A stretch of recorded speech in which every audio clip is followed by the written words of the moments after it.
This is the Everyday AI Show, the everyday podcast where we simplify AI and bring its power to your fingertips. Listen daily for practical advice to boost your career, business, and everyday life. There's a new open source AI model leader. Who is it? Why are Google workers reportedly using Anthropic's Claude to train their models? The godfather of AI increased the likelihood AI will crush humanity. What does that mean? And why did Microsoft put a $100 billion price tag on artificial general intelligence? Yeah. We might have had the holidays and still in the middle of the holidays craze here in the US, but AI did not sleep. So, at least this week we won't either. What's going on, y'all? My name is Jordan Wilson, and welcome to Everyday AI.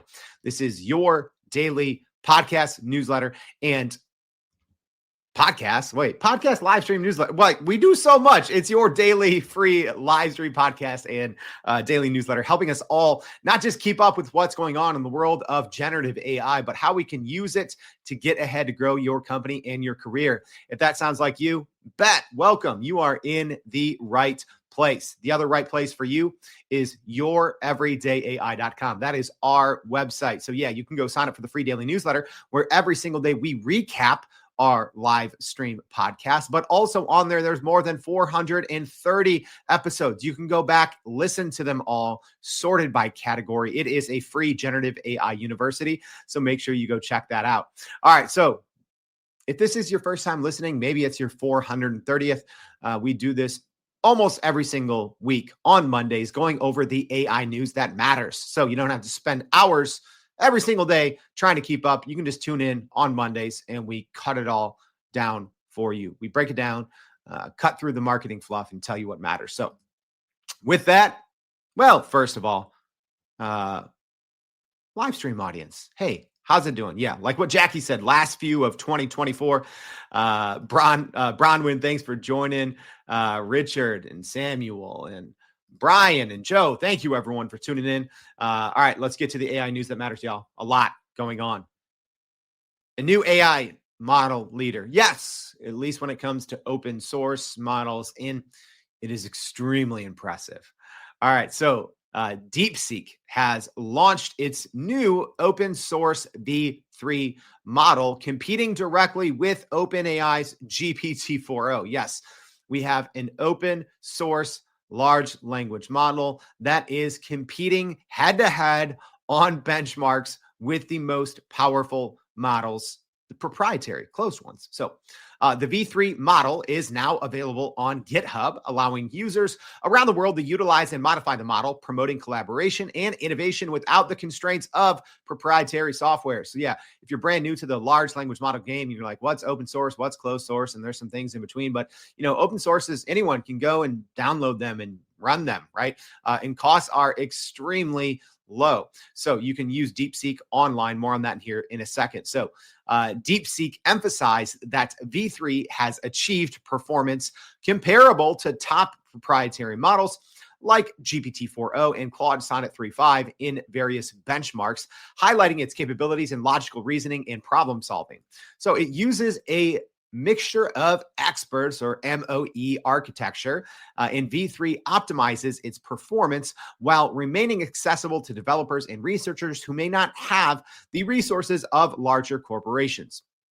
So this release comes at a time when demand for flexibility and customizable AI solutions are on the rise, attracting interest from companies and individuals looking to integrate advanced AI into their projects without incurring a high cost. So DeepSeek positions V3 as not only a cost-effective alternative, but also a strong contender for organizations focused on developing specialized applications in coding and mathematics. The model is governed by a license that permits reproduction, modification, and commercial use, enhancing its appeal among startups and independent developers looking to innovate without facing legal barriers. So, pretty big news here out of from DeepSeek and their new V3 model. It is a fraction of the cost of others. And it's open source, y'all. So this is from a Chinese company. And y'all, 2025, get used to a lot of AI news and large language models news coming out of China, but it is a fraction of the cost to use DeepSeek. So it's still a brand new model. I've barely had the chance to play with it. But hey, if you have, maybe you're in our live stream audience or listening on the podcast, send me an email. Let me know. Do you all want to know more about these models, these open source models from overseas, right? Here on the show, the only kind of open model, and it's not true open source that we talk about a lot, is Meta's Llama models, not true open source, but, kind of in between. I don't know how much interest there is out there in these models. You can obviously use this on Hugging Face. So you don't have to have, a supercomputer in order to download this, but it's a fraction of the size, a fraction of the cost. We'll be dropping all of those bullet point details in the newsletter. All right. Our next piece of AI news that matters. This one's weird. I'm not personally a fan, but it's not going to impact me too much. But according to reports, Meta is expecting AI to start posting on social media. Yes, they are wanting to flood their platform with AI users. Yeah, not real humans. They're just saying, yeah, we're going to have a bunch of essentially AI characters, posting on our platforms. Weird. All right. So according to the Financial Times, Meta is set to introduce AI-generated characters on Facebook, aiming to enhance user engagement through interactions similar to those with real humans. Yeah. Are we living in a simulation? Yeah. I don't know. Our AI is just going to be, running their own social media. You have one AI posting, a bunch of other AIs fighting with each other in the comments. I don't know. I'm not a huge fan, but Meta did state that these AI characters will eventually function like real human user accounts, complete with bios and profile pictures, the whole thing. So users will be able to create and interact with these AI characters through Meta's AI Studio, which has already gained some popularity for generating virtual relationships. Yikes. So the AI Studio currently features hundreds of thousands of characters, and Meta plans to expand access to more countries over the next 2 years, focusing on making AI interactions more social. So this obviously raises a ton of safety risks, right? Including the potential for exposing users to inappropriate content and obviously the spread of misinformation and disinformation. Also, there's not a ton of information yet out. This is just the one report from the Financial Times, but there's not a lot of information yet on how Meta might plan to police these AI generated users that are going to be out there running amok on their social media platforms. So hopefully there will always be some sort of either watermark or something to let everyone else know that this is an AI user, whether it's commenting or posting stories. So I do hope and assume that Meta will at least go through that. To me, that is the bare minimum of what would actually have to happen in order for this to be successful. But I don't know. I don't personally see the value of this. It does look like, people may be able to make within Meta's AI Studio, you could make a bunch of, different personas and then potentially, release those personas to go interact on their own behalf, right? To have agency on social media. So, you might go assign some of your AI avatars to go interact with, I don't know, real human content, other AI avatars. I'm not sure. Again, maybe this is, I'm old and not cool. I don't see the point of this. I think there's already it's already been hard enough over the past decade for people, especially on Facebook, to understand what is real, what is not, especially when it comes to news, misinformation, and disinformation. So then when you add in kind of this human, quote unquote, right? This human element, not sure I'm a huge fan of it, right? because I think people can go do their own, right? Especially, I think, news that is not accurate spreads pretty quickly on Facebook. But, there's ways to verify that. There's not really great ways to verify who's real and who's not on social media. So, like I said, hopefully Meta will be extremely strict in how, when, why these kind of AI personas can interact on their platforms. All right. Here's a big one. New information is out on OpenAI's new for-profit structure. So OpenAI's recent announcement, they did put a blog post on their website a couple of days, here in the US after Christmas. So OpenAI's recent announcement to transform its structure into a public benefits corporation. So if you follow AI news, you're probably going to be hearing a lot about PBCs this week and next week. So they've announced their plans to transform their structure into a PBC, highlighting its urgent need for capital to support its ambitious AI research initiatives. So according to reports, and OpenAI did release a blog post on their website, which we will be linking to in our newsletter. So OpenAI is aiming to create a public benefit corporation to facilitate easier capital raising, stating it needs to secure more funding than previously anticipated. So the restructuring follows a $6.6 billion funding round that valued OpenAI at $157 billion, contingent on removing profit caps for investors within 2 years. So the nonprofit arm, or what OpenAI technically is right now, will still remain a significant interest in the PBC, ensuring it remains well-resourced despite the shift to a for-profit structure. So critics, including original OpenAI co-founder, now competitor, Elon Musk and Meta Platforms, they are opposing this transition, raising concerns about prioritizing profit over public benefit. I don't know, y'all. I don't think, there's obviously a lot of legal drama that's been going on for more than a year between Elon Musk and, OpenAI. But y'all, like, OpenAI was originally in 2015 established as a nonprofit. That's not what it is anymore, right? I think people are griping and complaining about this, right? Like, oh, there's no openness in OpenAI. They're driving profit. And y'all, like, what do you expect? What do you expect, right? I don't think the original founders really foresaw how quickly large language models would catch on, and the need for them to even still, right, for them to still achieve their quote unquote their nonprofit mission, which was to essentially better humanity with AGI and AI, right? You need to have money to do that. Many billions of dollars, potentially trillions of dollars of funding. So 10 years ago, I don't know if OpenAI could look into its crystal ball and see, we might need trillions of dollars in 5 years, right?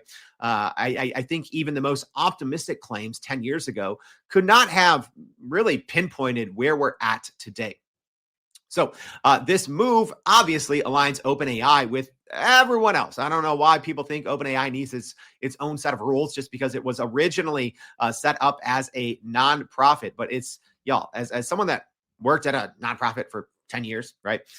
Obviously not this type of nonprofit, but it is very common, extremely common for nonprofits to either branch out and create something like a PBC, or to essentially or eventually turn into a for-profit corporation and keep the nonprofit a smaller piece, but something that can still help align its long-term goals. This is very common in the nonprofit world. So I don't know why this has turned into a year-long battle. But anyways, OpenAI finally came out with some more information detailing their ambitions and goals around this PBC. So like I said, if you want to read that, we'll be linking to it in our newsletter. So Dr. Scott asking, any thoughts on the Musk lawsuit trying to block this? It's for show. Right. Once this original lawsuit came out, I did like an hour-long podcast on that on that lawsuit. Again, I'm not a lawyer, right? It's without merit. I think it's a joke. I would say most of what Elon Musk is putting out there in the lawsuit is really just, I think, how should I say this? He has created a direct competitor in XAI. Their large language model Grok is supposed to be upgrading from V2 to V3 here any day. I think Elon Musk wants to keep himself, XAI, and Grok in the headlines as much as humanly possible. He now has a position of power, right, in the U.S. federal government, which I'll hold my thoughts on that. That's wild to think about.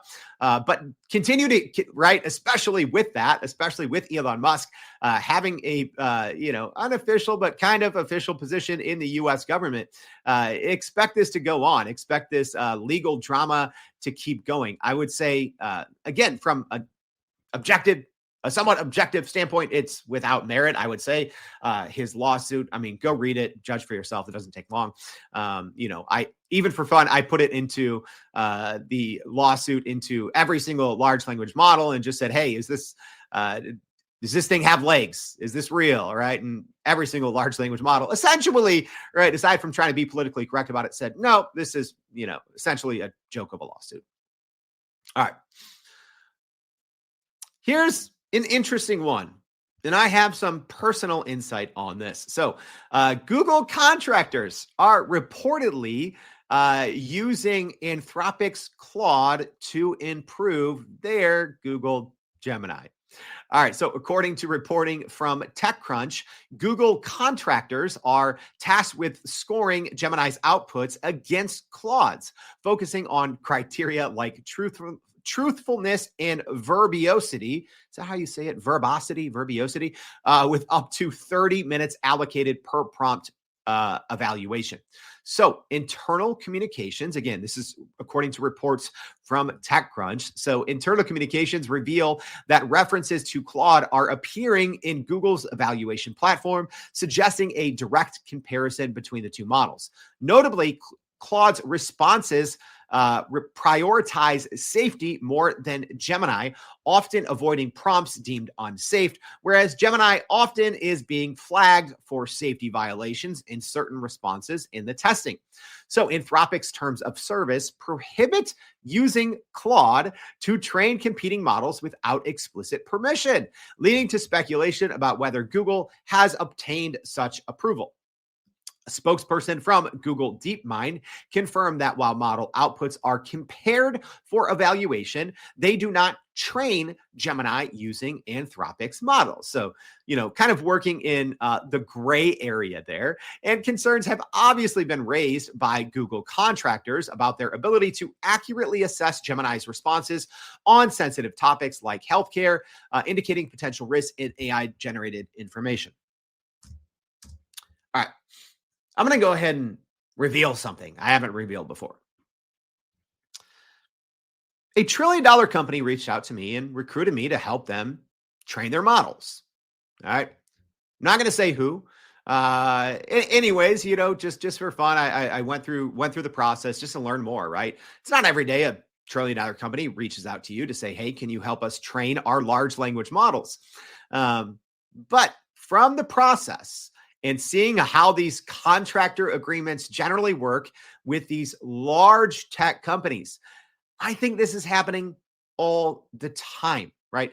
Even going back to our initial big story with DeepSeek, the new Chinese large language model, the V3 model, right? A lot of people are talking about online. If you ask DeepSeek, what it is, what are you based on? You get these responses from DeepSeek that says, hey, I am GPT-4. I am based off of OpenAI, right?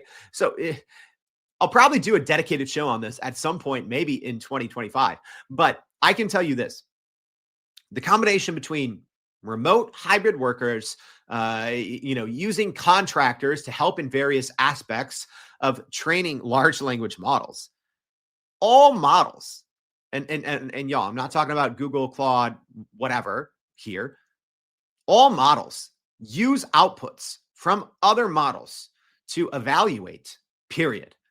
And I would go ahead and say this is, um, I'm guessing a little bit here, but I will say it is very safe to say that certain large language model makers also use other large language models, specifically the GPT models, to train their models as well. So I don't think this is necessarily right. If you're someone that, like myself, this is not shocking, but I think this is grabbing a lot of headlines right now, right? Like, oh my gosh, Google contractors are using Claude to either evaluate and maybe train its Gemini models. The evaluation part, very common, right?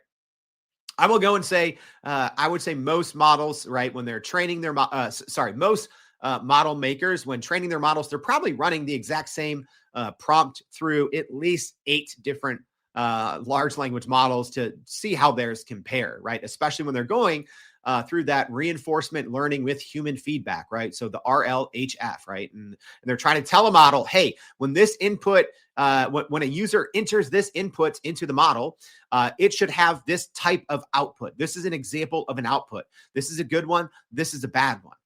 Guarantee everyone's using every other large language model out there, right? To see, because you want to be safe.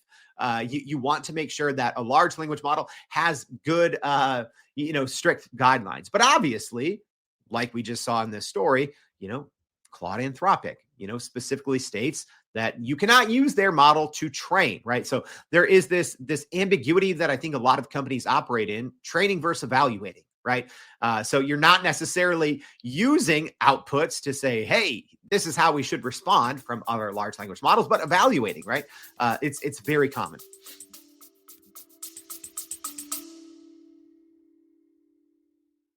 Are you still running in circles trying to figure out how to actually grow your business with AI? Maybe your company has been tinkering with large language models for a year or more, but can't really get traction to find ROI on Gen AI. Hey, this is Jordan Wilson, host of this very podcast. Companies like Adobe, Microsoft, and NVIDIA have partnered with us because they trust our expertise in educating the masses around generative AI to get ahead. And some of the most innovative companies in the country hire us to help with their AI strategy and to train hundreds of their employees on how to use Gen AI. So whether you're looking for ChatGPT training for thousands or just need help building your front-end AI strategy, you can partner with us too, just like some of the biggest companies in the world do. Go to youreverydayai.com/partner to get in contact with our team, or you can just click on the partner section of our website. We'll help you stop running in those AI circles and help get your team ahead and build a straight path to ROI on Gen AI.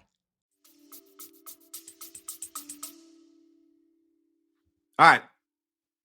Our next piece of AI news: Google is making Gemini its top priority in 2025. So, according to reports, Google is intensifying its focus on artificial intelligence, particularly its Gemini language models, as it aims for significant growth in the coming year. So the company is working to establish Gemini as a leading AI product, targeting 500 million monthly users by 2025.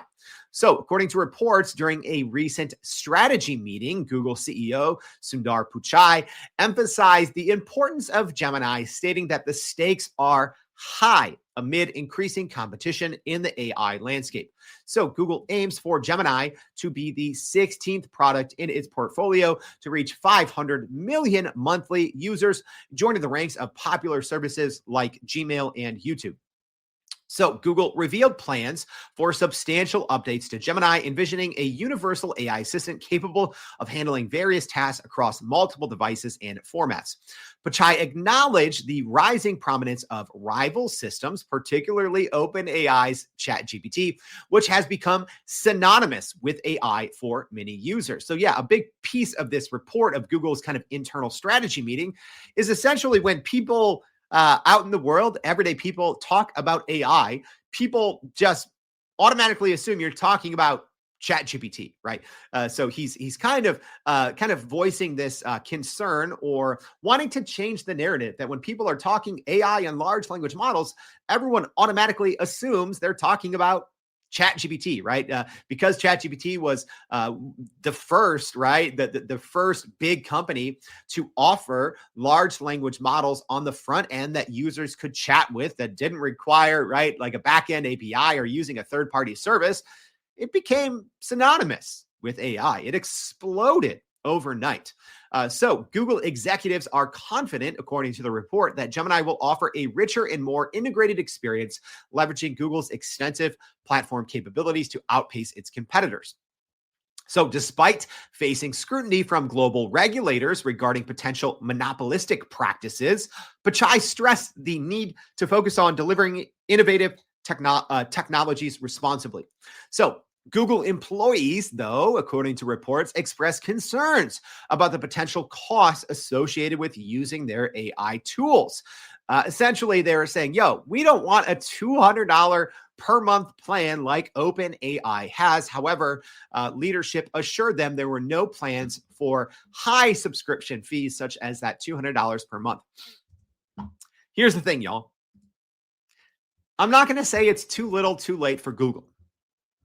And I've been extremely harsh on Google, especially, early 2023 and early 2024, because Google was asleep at the AI wheel. They were.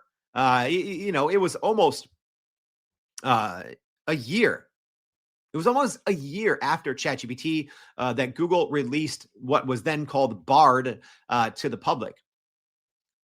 For a company like Google, they dropped the bag. I think Google could have a stranglehold on the AI market. They have access to all the users. They completely failed in 2023 and early 2024. Let's be honest. I think they won the last quarter, right? Their December with the release of their experimental Gemini 2.0, Gemini 2.0 Flash, right? Those are the experimental, not the final versions.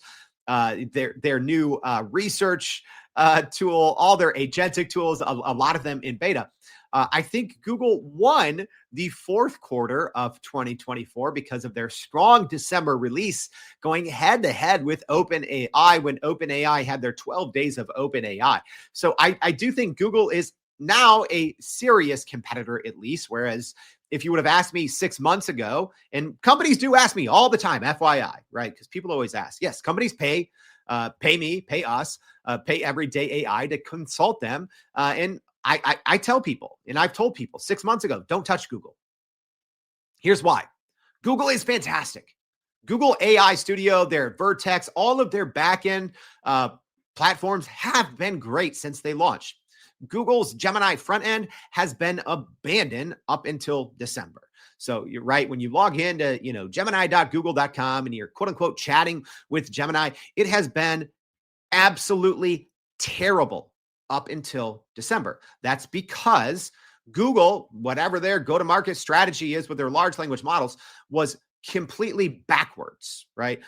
What you were using on Google Gemini was generally a model that was 6 to 9 months behind their most recent model. So if you went into Google AI Studio, Google was competing all along with OpenAI head-to-head. What people don't understand, let me say this is free consulting advice for you people at Google, at Claude, everywhere, right? The people evaluating large language models are not always CISOs. They're not always CTOs. They're not always developers. They're not always software engineers. A lot of times for enterprise companies, it's someone like a chief marketing officer. It's CEOs. I've sat in the boardroom with C-suite of a company doing $20 billion in revenue. So an enormous company. And they're evaluating models with front-end platforms, okay? Because this whole democratizing AI, yes, that's happening. But guess what that means? Smart people at Google who fumbled the bag. That means you have non-technical people who are evaluating models for the largest companies in the world on the front end. They're not logging into your Google AI Studio as great as it is. They're going to gemini.google.com. They're going to chatgpt.com. They're going to claude.ai. They're going to Mistral. They're making those decisions because AI, large language models, has democratized access to AI. You have non-technical people going in there to front-end products, not using the AI, not using developer consoles, and they are making decisions for multi-billion dollar, the largest companies in the world. Some of them aren't, but some of them have been evaluating models for the last 2 years that way. So Google absolutely made I would say in the long run, $1 trillion mistake by doing that. All right. I'll get off my rant. Sorry, y'all. I know this is AI news that matters, but had to get a little rant in there. It's been a while. All right. Our next piece of AI news. OpenAI is apparently reconsidering a humanoid robot. All right. So, according to reports from The Information, OpenAI is reportedly considering again developing its own line of humanoid robots. So, the company has reportedly reestablished its robotics research group after closing it in 2021, indicating renewed interest in the field. OpenAI's potential move into humanoid robotics could position it alongside industry leaders like NVIDIA, Tesla, Figures, and other, while also highlighting its strategic investment in companies like Figure AI and 1X. So yeah, OpenAI has been investing a lot of money in other robotics companies, but now, according to reports, has reestablished its robotics research group after closing it about 3.5 years ago. So although humanoid robots is a lesser focus compared to OpenAI's advanced AI models, these developments could significantly impact industries from warehouse operations to consumer applications. Yeah, there were other reports that we shared in our newsletter last week and the week before, also talking about how NVIDIA is deepening its focus on robotics and humanoid robotics as well. And without giving too much of my AI predictions away for 2025, get used to talking about humanoids and robotics a ton. It is both exciting and extremely scary. I'm not going to lie to y'all. All right. Could AI be manipulating humans? Yeah, it is. All right. So a new study from the University of Cambridge reveals that artificial intelligence tools may be used to influence online decision-making, raising concerns about the potential consequences for consumer behavior and democratic processes. So researchers at Cambridge's Leverhulme, I'm not going to get that right, Leverhulme Center for the Future of Intelligence described an emerging intention economy where AI assistants can forecast and manipulate human intentions, selling this information to companies. So this intention economy is seen as a successor to the attention economy that we've been living in here for decades, where social media platforms profit from capturing user attention. So now it is going into this AI predictive intention economy because, hey, AI can influence and manipulate humans, according to researchers. So the study suggests that large language models like ChatGPT could be employed to anticipate user needs and steer human decision-making based on psychological and behavioral data. So advertisers could create personalized ads using generative AI tools, dramatically adjusting their strategies based on real-time user interactions and preferences. So the research indicates that tech executives foresee a future where AI models will accurately predict user intentions and present tailored information to guide their choices. So yes, we finally have a official study from a reputable institution confirming what we've already known to be true for a couple of years.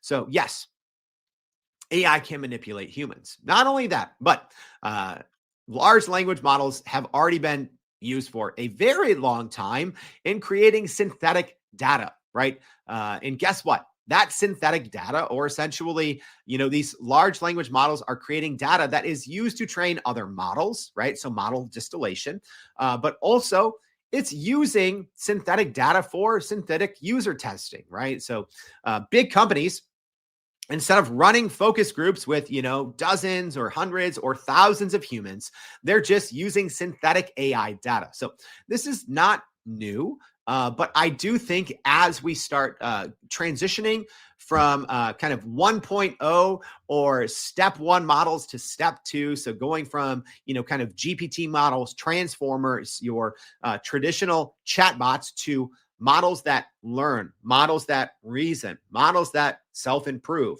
and models that ultimately can manipulate humans, right? And can kind of predict how humans will react, right? So I think when you start to combine online user tracking with the data that all of these companies have on us with large language models, yes. I don't think it's wild to say or wild to think about that AI will be able to intentionally manipulate people's opinions, right? It's already been, I think, in the darker parts of the web, been being used for a very long time. Hey, speaking of doom and gloom news, here's more.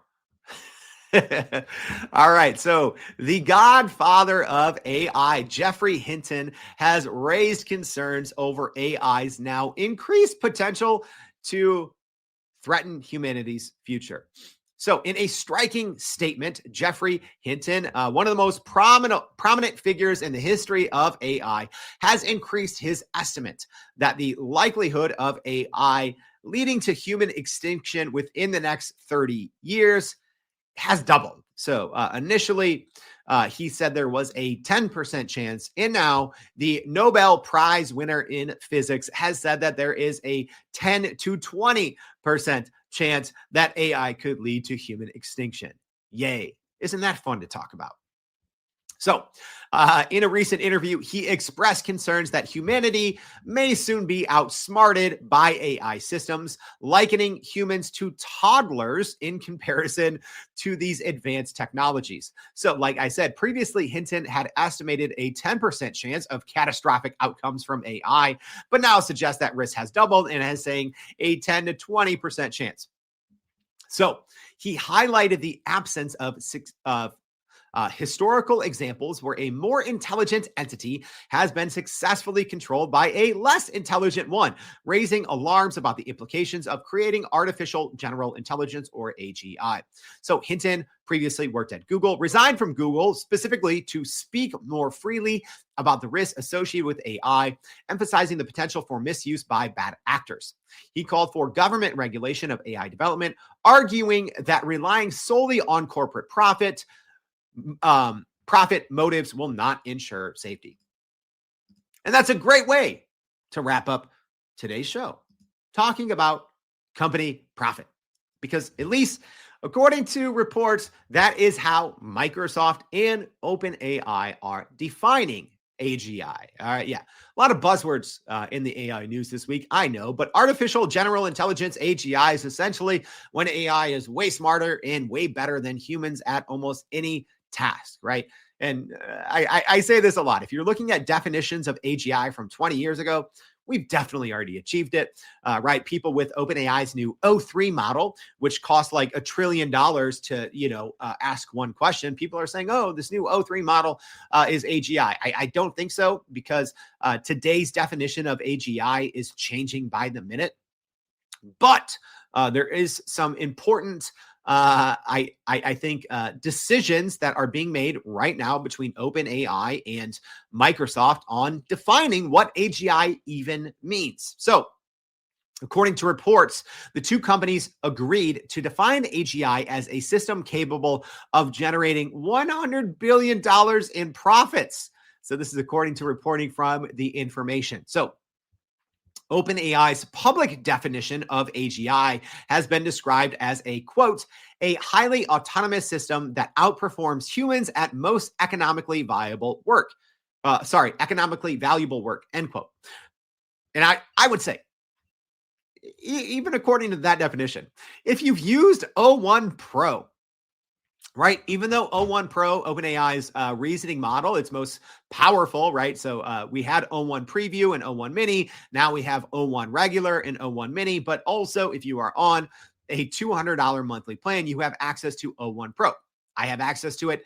It is mind-bogglingly good, right? So it doesn't have access to all of OpenAI's other tools right now, the internet, the ability to upload spreadsheets, right? Like using some of these other very important tools. It doesn't have access to all of those yet, but when it does, I don't think you could make an argument, right? And as we've seen some rumors about some autonomous capabilities coming to ChatGPT, like something called tasks, where you can schedule different prompts to run at scheduled intervals, right? When you have that, when you can schedule a model like O1 Pro to run at scheduled intervals and connect to the internet and work with all your data. At that point, it's like, yeah, that's AGI, right? At least according to OpenAI's definition, but that's not the definition anymore. So notably, according to these reports, any system classified as AGI will be excluded from intellectual property licenses and other commercial agreements between Microsoft and OpenAI.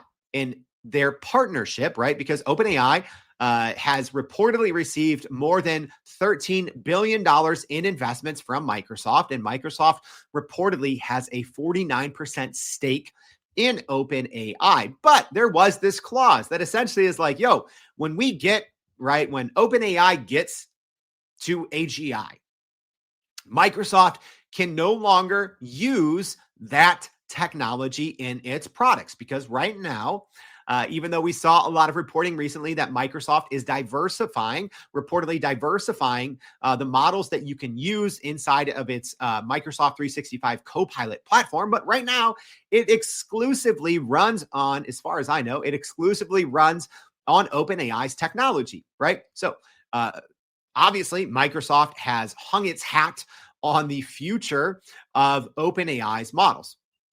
And there's been a lot of talk recently, especially, in the Microsoft circles, is what happens when OpenAI says, hey, we've achieved AGI, because previously it was OpenAI's board of directors, their board members essentially, that said, hey, we've achieved AGI.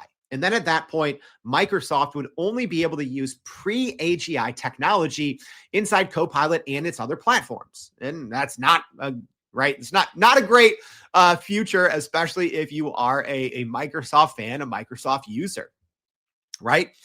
So now, according to reports, they've changed that agreement, because that is an extremely, I'm surprised that it took it this long to get to where we're at. Because to have a company like Microsoft, which, depending on the day, is the largest company in the world by market cap, to have it say like, hey, board of directors, hey, handful of people at OpenAI, you essentially get to decide when we've quote unquote achieved AGI. And then at that point, Microsoft Copilot and its billions of users, right, of Microsoft systems can no longer benefit from the future technology that is considered AGI. Yeah, that's not a great way to determine, the future of $1 trillion company. So now it is essentially when a AI system has the track record or the capability to reach $100 billion in revenue. So interesting. Also, OpenAI CEO Sam Altman has expressed optimism about achieving AGI sooner than expected, suggesting its impact may be less significant than anticipated. Yeah, I think a lot of people are thinking, AGI, it's going to be this like catastrophic line in the sand that, it's like, after AGI happens, the world completely changes. I don't think that's the case, right? Because it is going to be arbitrary, but now not so arbitrary, right? Before it was, kind of like a vibe check. OpenAI's board of directors would be like, yeah, we've achieved AGI, right? Like I said, I think when an O1 model, or a model that does chain of thought or reasoning, or a logic-based model, once it, whether you want to talk about O3 or whatever, right? But once you give it access to everything that the GPT models have, right? If right now, if O1 Pro had access to everything GPT-4o has, right? So all the other, ChatGPT's Canvas tool, its ability to browse, ChatGPT search, DALL-E, Sora, whatever, right? I know right now you can't access Sora within ChatGPT, right? But if O1 Pro had all of these things and the ability to schedule prompts or to schedule tasks, like, I don't know, I'd say that's probably AGI. But now there's $100 billion price tag on the AGI definition. All right. That's it, y'all. As a very quick recap, here are the AI news stories that matter for the week of December 30th, our last AI news that matters for 2024. So DeepSeek has launched their open source V3 model, and it is benchmarking very close to the world's strongest and most capable proprietary models, such as GPT-4 and Claude Sonnet 3.5. Meta, this one's weird. Meta is expecting AI characters to be posting on its social media platforms soon. OpenAI has released more details on its plan to restructure into a public benefit corporation. Google Google contractors are reportedly using Anthropic's Claude AI to compare and evaluate its Gemini responses. More Google news. Google is saying AI is its prime focus in 2025. About time, Google. You're only like 3 years too late. According to reports, OpenAI exploring humanoid robots. Researchers are saying that AI tools could manipulate online audiences. The godfather of AI says now there's a 10 to 20% chance that AI is going to extinguish all us humans. And Microsoft and OpenAI have reportedly put a $100 billion price tag on the definition of AGI. All right. I hope this was helpful, y'all. If it was, please do a couple of things. Tell someone about it, right? If I think we only have one more show in 2024. If you gained benefit from everyday AI this year, please tell someone about it. If you haven't already, go to youreverydayai.com, sign up for our free daily newsletter. We will be recapping all of today's stories and a lot more, but also please tell someone about this. If you're listening here on LinkedIn, a lot of work goes into everyday AI every single Monday through Friday. We'd appreciate it if you could share with your network, tell someone about it, but also tell them to go to our website, because there's there's so much, thousands of hours of free AI information sorted by category, no matter what you care about, by the world's leading experts. All right, y'all, thank you for tuning in to our last AI news that matters of the year. Hope to see you back tomorrow and every day for more everyday AI. Thanks, y'all. And that's a wrap for today's edition of Everyday AI. Thanks for joining us. If you enjoyed this episode, please subscribe and leave us a rating. It helps keep us going. For a little more AI magic, visit youreverydayai.com and sign up to our daily newsletter so you don't get left behind. Go break some barriers, and we'll see you next time.